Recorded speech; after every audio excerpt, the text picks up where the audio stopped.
É com muita alegria que eu participo pela segunda vez agora desse 8º Congresso da Federação Espírita da Flórida, com o tema A Lei de Justiça, Amor e Caridade.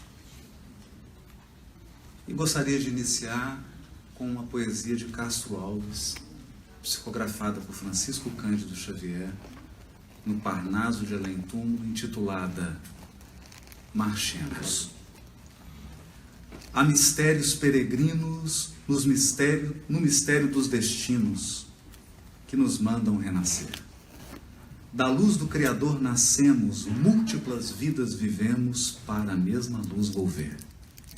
Buscamos na humanidade as verdades da verdade, sedentos de paz e amor. Em meio dos mortos-vivos, somos míseros cativos da iniquidade e da dor. É a luta eterna e bendita em que o espírito se agita na trama da evolução. Oficina onde a alma presa forja a luz, forja a grandeza da sublime perfeição. É a gota d'água caindo no arbusto que vai subindo, pleno de seiva e verdor. O fragmento do estrume que se transforma em perfume na corola de uma flor. A flor que terna expirando cai ao solo fecundando o chão duro que produz, deixando um aroma leve na aragem que passa breve nas madrugadas de luz. É a rija bigorna o malho, pelas faínas do trabalho, a enxada fazendo o pão. O escopo dos escultores transformando a pedra em flores, em carraras de eleição. É a dor que através dos anos, dos algozes dos tiranos, anjos puríssimos faz, transmutando os neros rudes em arautos de virtudes, em mensageiros de paz. Tudo evolui, tudo sonha, na imortal ânsia risonha, de mais subir, mais galgar. A vida é luz, esplendor. Deus somente é o seu amor. O universo é o seu altar. Na terra às vezes se acendem radiosos faróis que esplendem dentro das trevas mortais. Suas rútilas passagens deixam fulgores imagens em reflexos perenais. É o sofrimento do Cristo, portentoso jamais visto, no sacrifício da cruz, sintetizando a piedade e cujo amor à verdade nenhuma pena traduz. É Sócrates e a cicuta, é César trazendo a luta, tirânico e lutador. É Cellini com sua arte, ou o sabre de Bonaparte, o grande conquistador. É Anchieta dominando, a ensinar catequizando o selvagem infeliz. É a lição da humildade, de extremosa caridade do pobrezinho de Assis. Ó, bendito quem ensina, quem luta, quem ilumina, quem o bem e a luz semeia nas faínas do evolutir, terá a ventura que anseia nas sendas do progredir. Uma excelsa voz ressoa, no universo inteiro ecoa, para a frente caminhai. O amor é a luz que se alcança, tende fé, tende esperança, para o infinito marchai.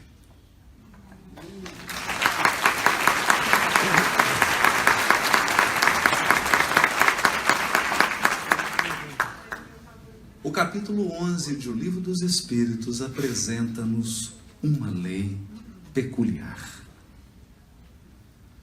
Porque das leis morais é a única que possui um nome composto. Lei de justiça, vírgula, amor e caridade. Portanto, no próprio título desta lei moral, já há um convite para a nossa reflexão. Nós costumamos aliás, uma característica do Espírito encarnado, separar as coisas. Justiça, como se fosse uma instância separada, amor, como se fosse uma outra realidade, e a caridade como se fosse um terceiro elemento. No entanto, aqui há uma lei única, é a lei de justiça, amor e caridade, expressando uma unidade complexa, cheia de nuances. Nos tempos em que viveu Jesus, e segundo a cultura do seu lugar, o ser humano era visto de um modo diferente. Os hebreus imaginavam o ser humano como alguém cuja essência não está aqui, nem aqui. A essência do ser humano estava aqui, mas sobretudo no ventre. E é interessante isso, porque toda vez que você experimenta uma forte emoção, tem algum efeito no ventre. Dá um frio, solta alguma coisa, dá aquele frio. Então, eles chamavam isso de as entranhas. Das entranhas saem todas as emoções, todos os sentimentos. E das entranhas saem também as ideias. Por que não da cabeça? Porque na antropologia hebraica, a cabeça é algo muito externo para que algo tão profundo brote. Portanto, o pensamento, a cognição, o sentimento e as emoções, as intuições, vêm das entranhas. Hoje, fazendo uma parte, a ciência tem afirmado que o intestino é nosso segundo cérebro. É curioso isso. Bom, nessa perspectiva, então, cunhou-se uma expressão mão esquerda, mão direita. A mão esquerda é a mão da justiça. É ela que regula o certo e o errado, é ela que calcula, é ela que computa, é ela que anota, é ela que analisa. E a mão direita é a nossa capacidade de doar, de dar. Mas essas duas mãos são regidas pelas entranhas. É essa parte profunda do ser humano que utiliza a mão esquerda e a mão direita. Daí a expressão idiomática de Jesus: não saiba a tua mão direita, não saiba a tua mão esquerda o que dá à direita. No sentido de que a nossa doação não deve ser contabilizada. Quem ama, ama sem limite, jorra como um rio. A tradição também havia construído uma reflexão sobre o Mar da Galileia e sobre o Mar Morto. Segundo a tradição hebraica, o que distingue o Mar Morto do Mar da Galileia é que o Mar da Galileia recebe as águas do degelo das colinas de Golã e entrega essas águas para o Jordão. Portanto, o Mar da Galileia sabe receber e sabe dar. O Mar Morto recebe as águas do Jordão, mas não entrega para ninguém. Segundo a sabedoria, então, hebraica, o ser humano deve saber receber e deve saber dar. Quem só dá e não sabe receber está em desequilíbrio. Quem apenas recebe e não sabe dar também está em desequilíbrio. Para que a vida tenha vida, é preciso saber receber e saber dar. Portanto, estou contando tudo isso para dizer que o universo é regido pelo amor. O amor é a força que sustenta e dinamiza a criação infinita. A justiça e a caridade são como a mão esquerda e a mão direita do amor. São manifestações do amor. E talvez aqui você esteja começando a ficar confuso com a minha fala. E o objetivo é esse. Emmanuel irá dizer no livro Pensamento e Vida sobre o amor. Eu vou começar pelo amor. Vou falar um pouquinho do amor, depois da justiça, da caridade e do amor de novo. Emmanuel diz assim: o amor puro é o reflexo do Criador em todas as criaturas. O amor é o reflexo do Criador em todas as criaturas. Por que o reflexo? Porque por mais amplo seja o nosso amor, ele nunca irá abarcar o infinito. Só Deus é capaz de amar o infinito da diversidade. O nosso amor é sempre limitado, por mais amplo que ele seja. Você pode amar um orbe inteiro, mas isso não é o infinito, acredite. Portanto, toda expressão de amor da criatura é, no fundo, um processo de comunhão com Deus. Nós experimentamos Deus quando amamos. Fica apaixonado por você ver. Você vai sentir um pouquinho do que é o clima perene do Criador. Nós participamos, nós comungamos com Deus quando amamos. Isso é tão profundo que Kardec irá dizer no livro A Gênese, quando examina o instinto. Ele irá dizer que o instinto é, pelas suas características, uma expressão de Deus em nós, porque ele nunca falha, ele é absoluto. A abelha americana é igual à abelha africana, que é igual à abelha brasileira, então não tem diversidade cultural, há um elemento de unidade. Então ele diz assim: por esta tese, o instinto mais sublime é a maternidade, porque a maternidade é Deus cuidando das suas criaturas através da mãe. Olha, o Chico dizia de outro modo: a maternidade é um segredo entre Deus e a mulher.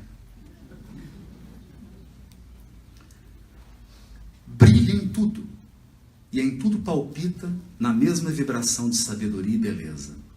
É fundamento da vida e justiça de toda lei. É aqui que eu quero romper um paradigma. O fundamento da verdadeira justiça, da justiça divina, não da justiça humana. Eu trabalho na justiça humana. Eu estou falando da justiça divina. O fundamento da justiça divina é o amor. Nós vamos ver por quê. Surge sublime no equilíbrio dos mundos, erguidos à glória da imensidade, tanto quanto nas flores anônimas esquecidas no campo. Porque não há grande e pequeno para Deus. Nele fulgura generosa a alma de todas as grandes religiões que aparecem no curso das civilizações, por sistemas de fé à procura da comunhão com a bondade celeste. Religião, então, é uma busca de comunhão com a bondade. O resto é material didático. Vemo-lo assim com silenciosa esperança do céu.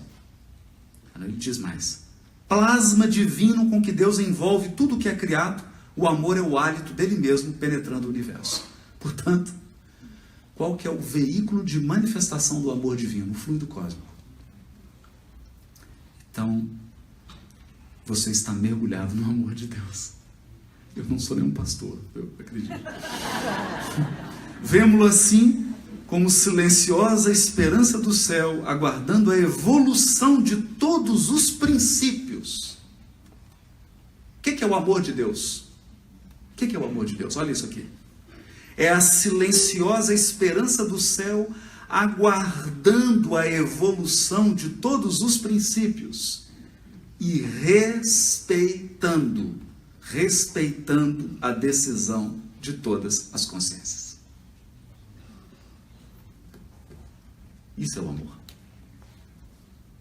Mercê de semelhante bênção, cada ser é acalentado no degrau da vida em que se encontra. Deus te ama. Cada criatura é acalentada no degrau evolutivo em que se encontra. Acalentada. Mas aqui tem um aspecto curioso. O verme é amado pelo Senhor, que lhe concedeu milhares e milhares de séculos para levantar-se da viscosidade do abismo, tanto quanto o anjo que o representa junto do verme. Dá para entender isso? Então, você não é amado pelo que você apresenta de resultado. Você já é amado e ponto final.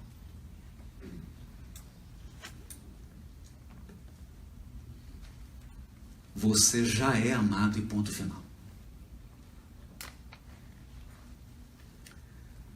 A seiva que nutre a rosa é a mesma que alimenta o espinho dilacerante. Na árvore em que se aninha o pássaro indefeso, pode acolher-se a serpente com as suas armas de morte. Ou seja, não existe exclusão no amor divino. Você pode decidir, a partir de agora, cometer todas as atrocidades e só atrocidades. Isso não altera em nada o amor de Deus por você. Então, não perca seu tempo. Não perca seu tempo.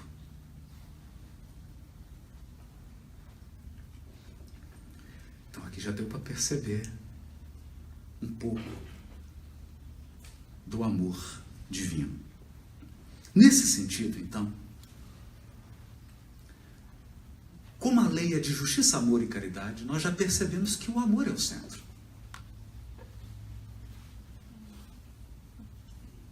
A justiça e a caridade são instrumentos de manifestação do amor. Então, vamos ver isso melhor. A questão 873. Kardec pergunta: o sentimento da justiça. Isso aqui é bonito. Ele não perguntou a ideia da justiça. Porque eu poderia ficar aqui 10 horas falando de teorias da justiça. Só aqui na América, Dworkin e grandes juristas já produziram centenas de teorias sobre a justiça. Eu nunca utilizei nenhuma. Porque na prática, aquilo é uma musculação cerebral.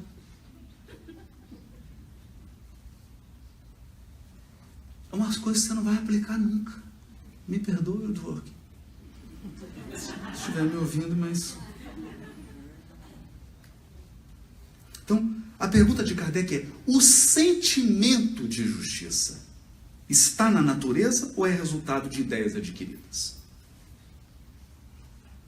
Os Espíritos respondem: está de tal modo na natureza que vos revoltais à simples ideia de uma injustiça.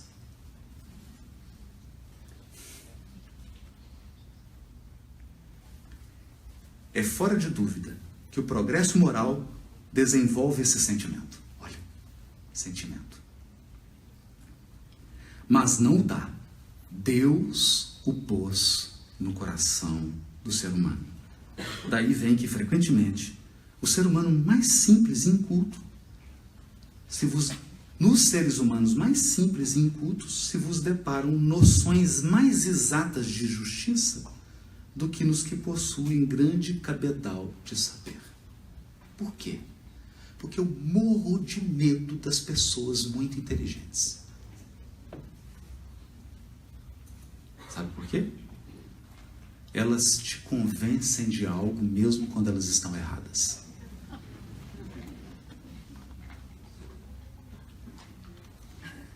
Então as pessoas simples muitas vezes nos ensinam lições poderosas de justiça. E nós queríamos trabalhar um elemento técnico aqui da justiça. Como funciona a justiça no mundo? Todas as nações civilizadas que possuem uma constituição, que possuem uma justiça organizada, elas estabeleceram um princípio. O princípio de que o indivíduo é autônomo. Portanto, ele deve deliberar sobre sua vida. Ele deve poder decidir. É claro que isso surge na Revolução Americana e na Revolução Francesa. Há uma estátua da liberdade aqui. Não é à toa isso. Então, a autonomia, a capacidade de autodeterminação dos indivíduos, das comunidades, dos estados federados e da própria nação norte-americana. Ideia que se espalhou pelo mundo e construiu o ideal da justiça enquanto instituição. Mas há uma exceção nessa autonomia. Se não fosse essa exceção, eu não teria emprego. Essa exceção é quando as criaturas entram num conflito de interesse com respeito a um bem jurídico. O que é um bem jurídico? O bem jurídico é algo tutelado, protegido pela lei. Por exemplo, a sua intimidade é um bem jurídico. Então, digamos que o New York Times tire lá umas fotos suas que você não achou meio devassadoras e publique. Então há um conflito agora de interesse. Um lado interpreta que aquilo é justo, que aquilo é devido. O outro lado interpreta que não é devido. Tem um conflito. O que é devido, o que não é? O que é justo, o que não é justo? Surge então um litígio, um conflito de interesses. E aí o que você faz? Você vai à justiça. Quando você vai à justiça, você abre mão da sua autonomia e entrega para o Estado. Ingressar com um processo na justiça é entregar a sua autonomia para o judiciário. E agora ele vai decidir sua vida. Essa é a justiça humana. Essa é a justiça humana. Até meados do século XX. Porque hoje, no mundo inteiro, o que se discute em todos os congressos jurídicos, na América, na Europa, no mundo inteiro, são métodos de autocomposição. O que são métodos de autocomposição? Surge o litígio e o Estado, então, ele vem não mais para substituir você. Ele vem para te ajudar com o outro a construir um caminho de equilíbrio na proteção daquele bem jurídico. Olha isso. Justiça restaurativa, conciliação. Nova York foi um estado pioneiro na elaboração dessas práticas que acabou se espalhando pelo mundo inteiro. Então hoje, muitos conflitos são resolvidos pela autocomposição. O Estado apenas dá uma ajuda para que as próprias pessoas encontrem um equilíbrio. Por quê? Porque a justiça possui 3 tripés. A caridade possui também 3 tripés. Vamos falar deles. Então a justiça tem 3 perninhas. A caridade também. O amor não tem perna. Tem asas. Então vamos para as 3 perninhas da justiça. Igualdade. Liberdade. Fraternidade. Ou liberdade, igualdade e fraternidade. Esse é o tripé. Se faltar liberdade, eu tenho escravidão. Se sobrar liberdade, eu tenho opressão. Se faltar igualdade, eu tenho injustiça. Se sobrar demais igualdade, eu tenho um exército de pessoas uniformizadas, sem espaço para diversidade. Se faltar fraternidade, eu tenho esse mundo que nós vivemos. Se sobrar fraternidade, você não dá espaço para o esforço, para o crescimento individual. Então tudo isso tem que estar num equilíbrio, que Immanuel Kant resumiu de um modo brilhante. Brilhante. Ele pretendeu encontrar uma fórmula universal que pudesse resumir o que é justo e o que é injusto. Porque às vezes nós ficamos em dúvida.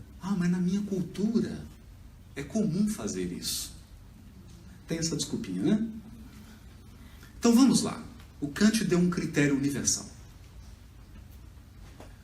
Toda vez que você tiver em dúvida se o que você está fazendo é justo ou não, você vai fazer a seguinte pergunta kantiana.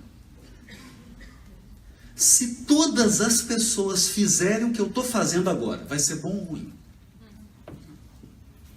É simples. É simples.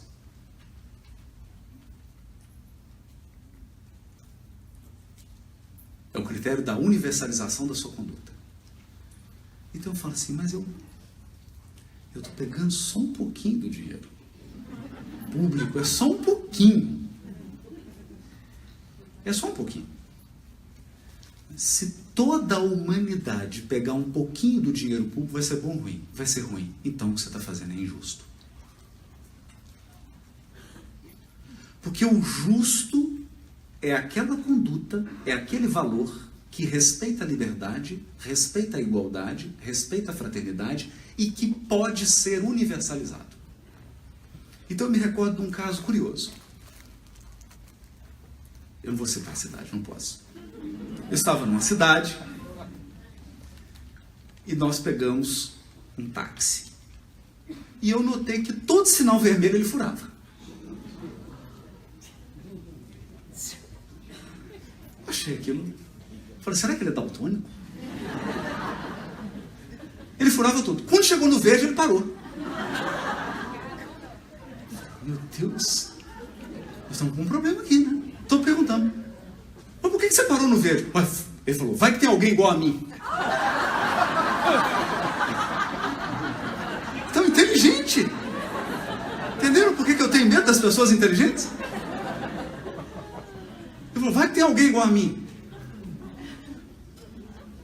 Então, as regras de trânsito, elas nos dão uma ideia simples, porque a verdade é simples. A verdade é simples, muito simples. As regras de trânsito nos dão uma ideia muito simples. Por que tem regra de trânsito? Para que todos possam circular em segurança. Então, para que existe um aspecto de justiça no universo? Para que todos possam evoluir com segurança, sem que ninguém oprima ninguém.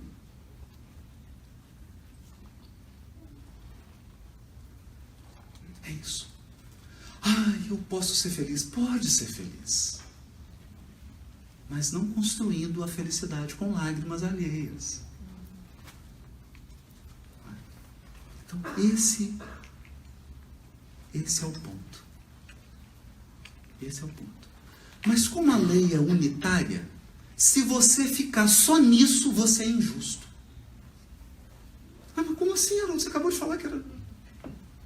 Não, é porque a lei não é lei de justiça, capítulo 11, aí capítulo 12, lei de amor, capítulo 13, lei de caridade. Não. O capítulo 11 é lei de justiça, vírgula, amor e caridade. É uma lei só. Mas não é possível. Eu não prejudico ninguém? Eu respeito tudo? Você é uma pessoa injusta. Não, você está me confundindo. Mas a minha função hoje aqui é essa. Questão 879 de O Livro dos Espíritos. Qual seria o caráter do homem que praticasse a justiça em toda a sua pureza? O indivíduo que praticasse a justiça num grau máximo, como ele seria? Os Espíritos respondem: o caráter dele seria o do verdadeiro justo. O verdadeiro. Perceberam? Então tem o falsificado, o genérico, imitação. Então, o verdadeiro justo, a exemplo de Jesus, porquanto ele praticaria também o amor do próximo e a caridade, sem os quais não há verdadeira justiça. Mas eu faço tudo que eu faço pode ser universalizado. Eu respeito a igualdade, a liberdade e a fraternidade. É 1/3. 1/3. Falta 2/3.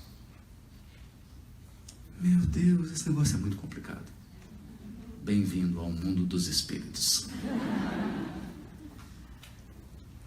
Portanto, a justiça, porque ela é a mão esquerda de quem? Do amor. Então a justiça se aperfeiçoa no amor. E o amor se expressa na caridade. A justiça se aperfeiçoa no amor. E o amor se expressa na caridade. Vamos ver isso. Se nós não cumprirmos esse sistema tríplice, você não é um verdadeiro justo. Você não cumpriu a lei de justiça, amor e caridade. É por isso que a justiça humana ela não é justa. A justiça humana não é justa. Por quê? Porque ela tem pouquíssimos elementos de amor. Tem alguns, mas são bem tímidos. E ela tem quase nenhum de caridade.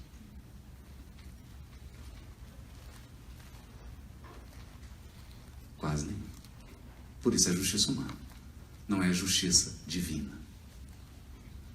A justiça divina possui todos os elementos de justiça, todos os elementos de amor e todos os elementos de caridade, num grau máximo, tudo misturado, tudo junto. Então, não dá para saber se quando Deus ama, ele está sendo justo, se quando ele está sendo justo, ele ama.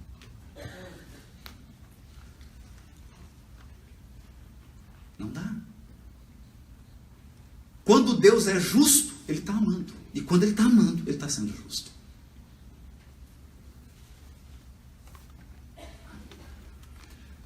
Mas para falar do amor, fora essa página de Emmanuel, eu separei aqui o capítulo 13 de Coríntios. E agora em primeira mão, pela primeira vez em público, a tradução que eu fiz, né?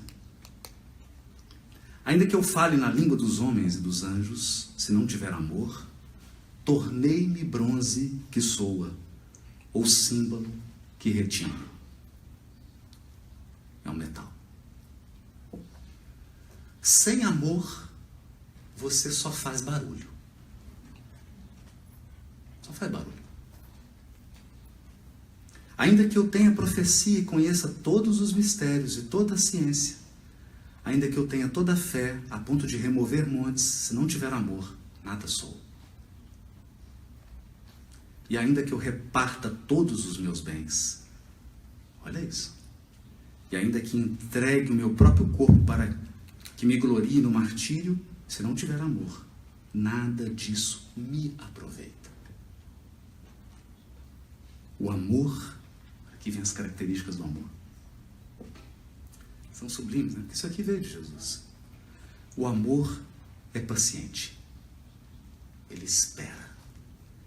O amor é bondoso. Bondoso no sentido de afável, dócil. Não é ciumento. Complicou. Não se vangloria. Não se incha. Quer dizer, não tem soberba. Não é indecoroso. Não busca os seus próprios interesses. Não se torna irado. Não leva em conta o mal. Não contabiliza o mal. Não se alegra com a injustiça, mas se regozija com a verdade. Tudo tolera. Sofre em silêncio. Tudo crê, tudo espera, tudo suporta. O amor jamais cai prostrado. Mas se há profecias, serão abolidas. Se há línguas, cessarão. Se há conhecimento, será abolido. Porque em fragmento conhecemos e em fragmento profetizamos. Quando, porém, vier o que é completo,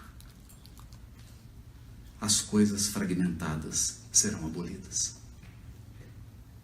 Quando eu era criança, falava como criança, pensava como criança, raciocinava como criança. Quando me tornei homem, aboli as coisas de criança. Porque agora vemos através de espelho, em enigma, mas veremos face a face. Agora eu conheço em fragmento, mas então conhecerei completamente, como também sou plenamente conhecido por Deus, é claro. Agora, pois, permanecem a fé, a esperança e o amor. Estes três. Porém, o maior destes é o amor. Esse é o amor. Esse é o amor. No entanto,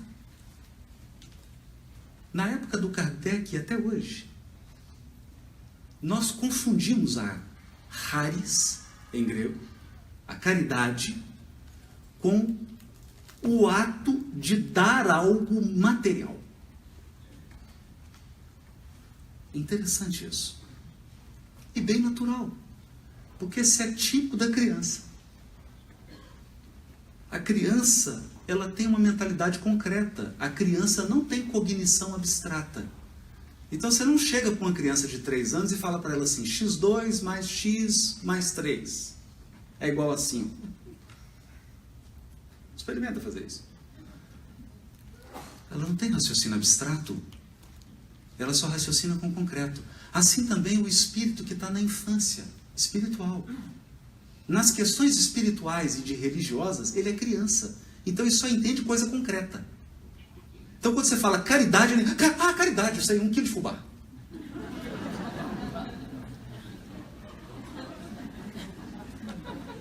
Não é? O que está muito bom, porque se eu estou com fome, nada melhor do que 1 quilo de fubá. Para quem gosta, não é? Eu estou com frio, eu quero um agasalho. Eu estou com fome, eu quero comida. No entanto, Kardec fez aqui a pergunta 886, qual o verdadeiro sentido da palavra caridade, charis? Como entendia Jesus? Então, quer dizer, não é como entende o Haroldo, o Daniel Assis, o Marcelo, não. Como que Jesus, você fala assim, Jesus, é uma entrevista com Jesus. Assim, mestre, eu só tenho uma pergunta, eu sei que o senhor está muito ocupado, governando o planeta. O senhor entende caridade como? Caridade para você é o quê? Por que como entendia Jesus? Porque Jesus é o governador espiritual do orbe, ele é o porta-voz da divindade na Terra, portanto ele expressa o pensamento divino. Então, o que é caridade para Jesus? Aí vem o tripé.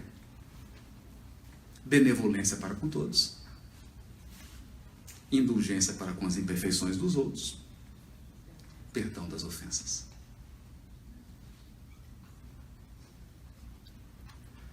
bondade para com todos, mas mesmo para aquele que torce para o outro time. Hoje no Brasil, a coisa mais difícil é você falar dessa questão aqui, agora próximo da eleição presidencial. Porque tem espírita que não consegue ter benevolência para com o sujeito do outro partido. A questão partidária no Brasil colocou um desafio ao espírita. E alguns não estão passando pelo desafio. É benevolência para com todos. Vai para um criminoso também. Bondade para com todos. Então aqui nós percebemos que o amor é o sol. A justiça é um dos seus braços e agora começa a caridade. Se aqui eu tinha respeito, disciplina, respeito à liberdade, à igualdade, à fraternidade, aqui agora eu tenho bondade. Indistinta. Ah, mas a opção sexual dele é diferente da minha. Para com todos. Mas ele é democrata. Benevolência para com todos. Ah, mas ele é republicano. Ah, mas ele torce para o Flamengo.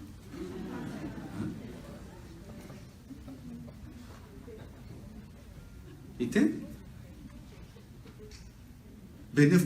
Benevolência indistinta. Indistinta. Por quê? Porque o amor de Deus é indistinto. O amor de Deus é universal e infinito. Por uma razão muito simples. Quer ver uma razão muito simples? Eu vou dar uma notícia maravilhosa aqui agora para as esposas. Todo defeito tem prazo de validade. Você não vai ficar com nenhum defeito, você vai se desfazer de todos eles, porque o nosso destino é a perfeição. A perfeição é eterna, o defeito é temporário. Então Deus olha para a semente e vê a árvore repleta de laranja. Porque ele vê o que ele criou, não o que está se construindo.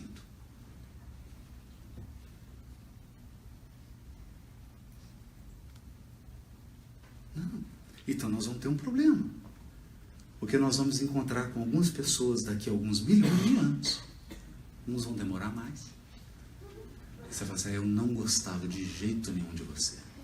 E hoje você é um anjo. Puro. Espírito puro. E tudo que eu detestava em você, você não tem mais.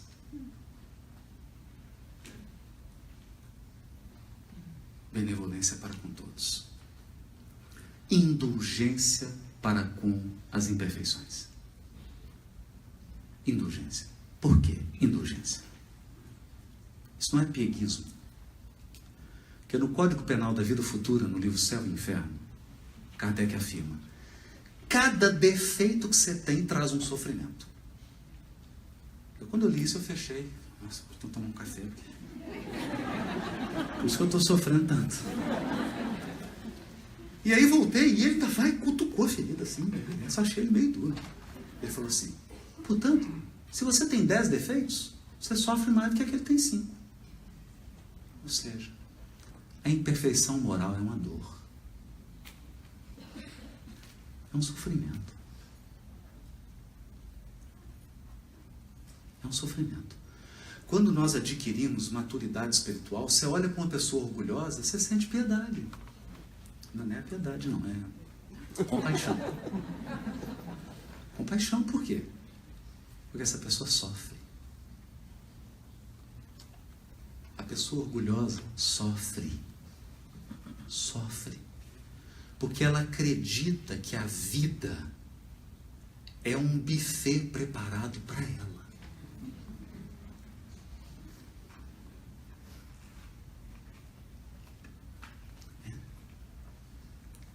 A pessoa nervosa, irritada, sofre.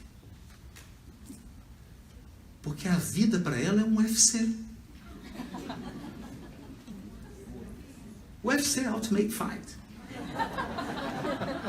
Está em luta permanente. Permanente. Então ela já acorda, bom dia! Deus do céu. É quase que um convite. Só que o que acontece? O que acontece? Ninguém consegue permanecer tanto tempo na defensiva. Nós não fomos construídos para isso. Isso não faz parte da nossa essência. Nós fomos projetados para amar.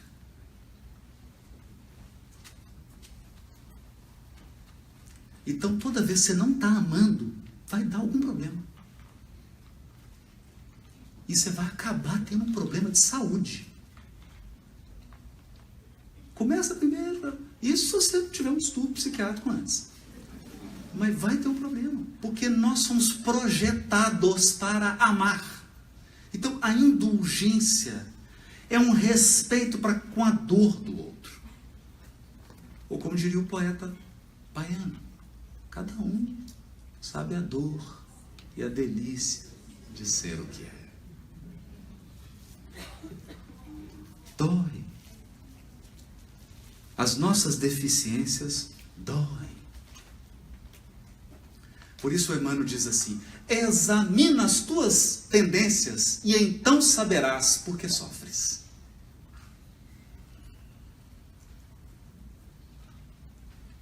É profundo isso. A indulgência é essa compaixão para com a dor que o outro ainda carrega por conta da imperfeição dele. Agora, é impossível relacionar-se sem indulgência. Quem não tem indulgência não consegue se relacionar. Por uma razão muito simples, gente. Se você encontrar uma pessoa perfeita, não se relacione com ela, deixa ela em paz. Não vá trazer infelicidade para a pessoa. Não faça isso. Então nós somos um buquê de flores entrecortado de espinhos. A gente se afaga e se arranha. A gente se acaricia e se machuca mutuamente. E a indulgência é esse dom de regenerar, de não levar tão a sério as imperfeições, nem as próprias.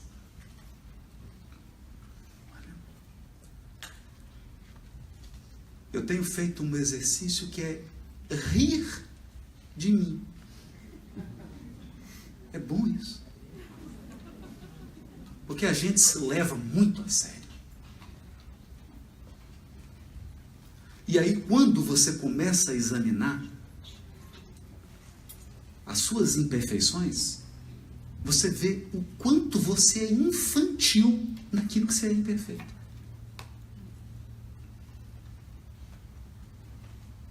Infantil.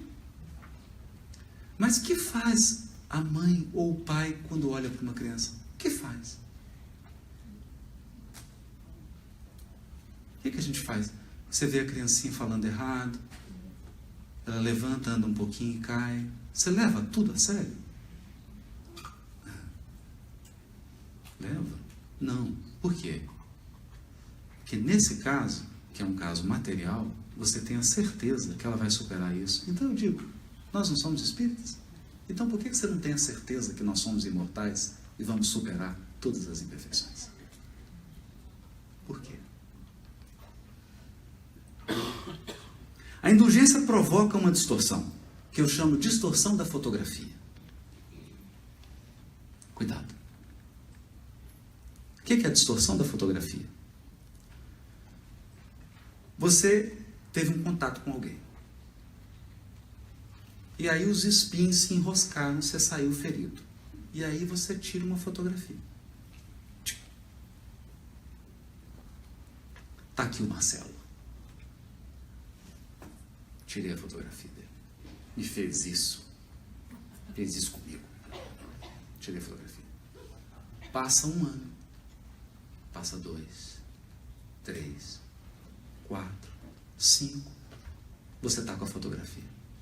Acreditando que o Marcelo ainda é isso.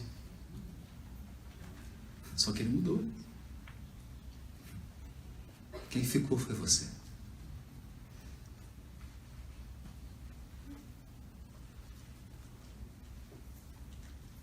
Porque as pessoas crescem. As pessoas se arrependem. Elas se transformam. Elas se aprimoram.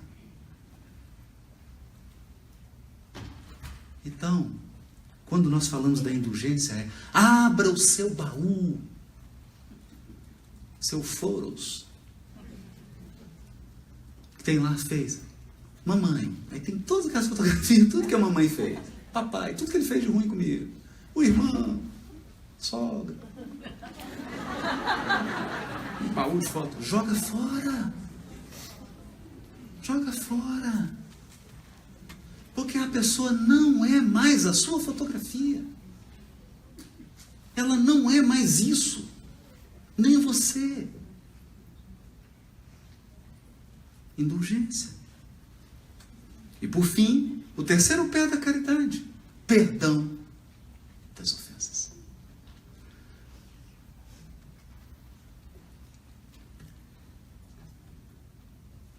Eu cheguei a uma conclusão dolorosa.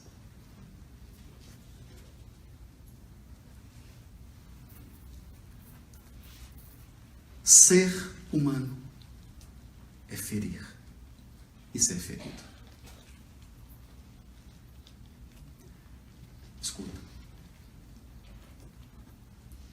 Você vai ferir. Você já está ferindo. E você já feriu muito.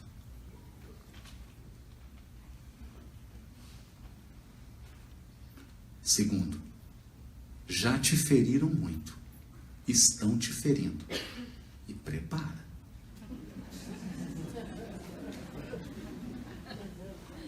Portanto, nós trazemos em nossa biologia o perdão. Quer ver? Você corta. Não sei o que eu pego isso aqui e me corte. Corta. Daqui a pouco começa a coagulação e regenera. Isso é a cicatrização. É o corpo perdoando a agressão. Se o corpo, que é a nossa expressão material, está dotado do poder de regenerar, por que não nossa alma?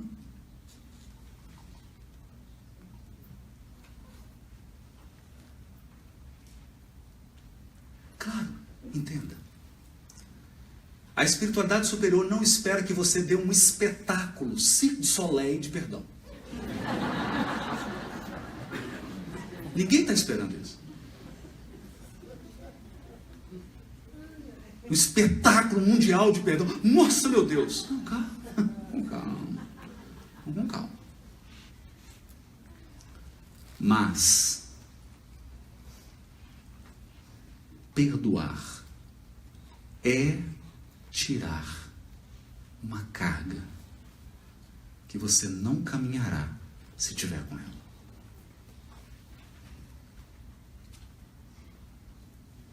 Você não merece esse peso. Talvez você tenha merecido o ferimento, mas o peso da mágoa não.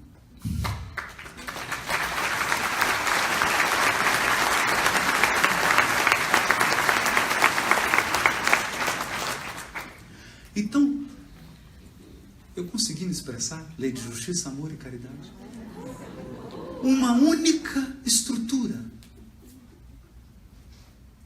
Igualdade, fraternidade, liberdade, expressando o elemento justiça. Que se dá com disciplina, com ordem, com respeito e com esse raciocínio. O que eu estou fazendo é justo? Então pensa, se os 8 bilhões de encarnados fizerem exatamente o que eu estou fazendo agora, vai ser bom ou ruim? Se a resposta for, vai ser ruim, então o que você está fazendo não está bom. Muda. É simples assim. Justiça. Mas aí nós precisamos caminhar para o amor. E para a expressão do amor.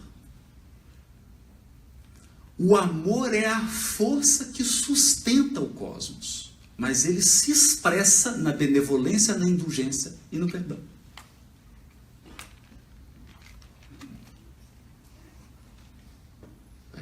Então quando você diz assim, meu amor, eu te amo. Você está fazendo uma promessa. Porque ele vai ter que te ofender. Só depois que ele te ofender é que você vai expressar seu amor. Porque o amor se expressa pelo perdão. O amor se expressa pela indulgência. E o amor se expressa pela bondade, sem limites, sem escolha. Essa é a essência. É por isso que a justiça divina resgata 2 inimigos, colocando um dentro do útero do outro.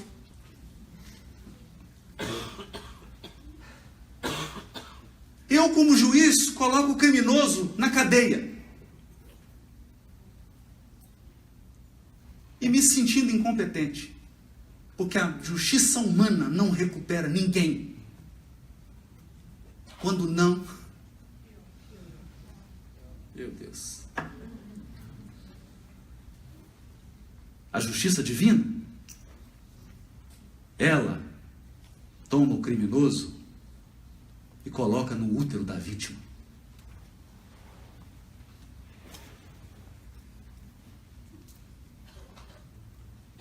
Está confuso? O amor de Deus nos constrange. Se você não ficar perplexo com o amor de Deus, você não está no amor de Deus, não. Você está pensando em outra coisa. O amor de Deus é uma perplexidade.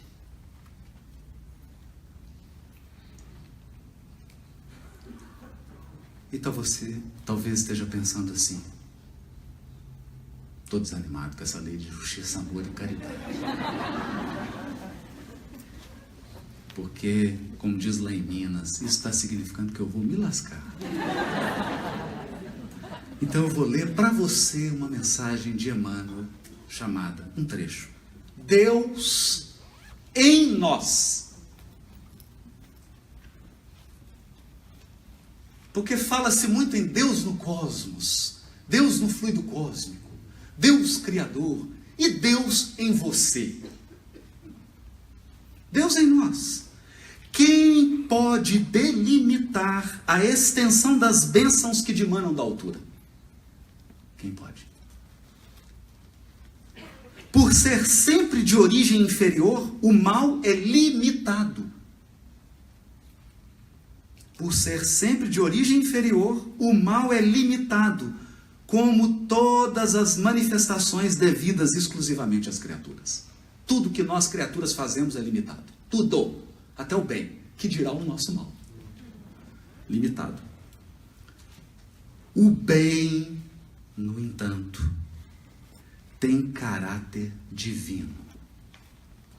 E semelhantemente aos atributos do Pai Excelso, o bem traz em si a qualidade de ser infinito em qualquer direção. Por mais sombrio te pareçam os ideais de hoje, por mais sombrios te pareçam aos ideais de hoje os dias do passado, não te entregues ao desânimo. Eu sei, você está cheio de ideal. Ideal de felicidade, ideal de bem-estar, ideal de prazer, ideal de liberdade, mas o passado está aqui te puxando. Não te entregues ao desânimo. Ergue os sentimentos e conjuga as próprias ações no roteiro, no novo roteiro entrevisto. Após a purificação necessária, a água mais poluída da sarjeta se torna límpida e cristalina, como se jamais houvesse experimentado o convívio da impureza. O presente é perene traço de união entre os resquícios do pretérito e uma vida futura melhor. Eu vou ler de novo. O presente é perene traço de união entre os resquícios do pretérito e uma vida futura melhor. Então, pelo amor de Deus, você não veio aqui só para resgatar.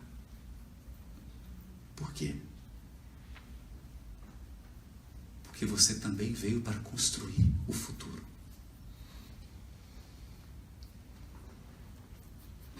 Essa é a bênção do Consolador prometido em nossos corações. Você veio aqui para resgatar sim. Para resgatar sim. Porque se fosse permitido erguer o véu do teu passado, você não estaria de cabeça erguida. Acredite em mim. Você só caminha de cabeça erguida porque há o véu do esquecimento sobre o seu passado. Se você soubesse quem eu fui, a federação não me convidaria para falecer. No entanto,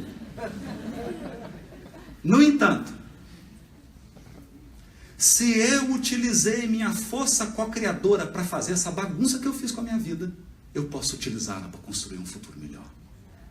Porque você é o co-criador. Você pode erguer.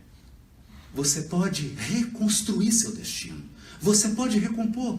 Então você veio aqui para purificar sim, para resgatar sim. Algumas lágrimas vão ser derramadas, talvez muitas. Mas também para começar o seu amanhã, porque ele tem que começar de algum lugar. E eu espero que seja hoje. Plasma em ti mesmo as forças reconstrutivas de tuas novas resoluções, para que se exprimam em obras de aprimoramento e de amor. Por quê?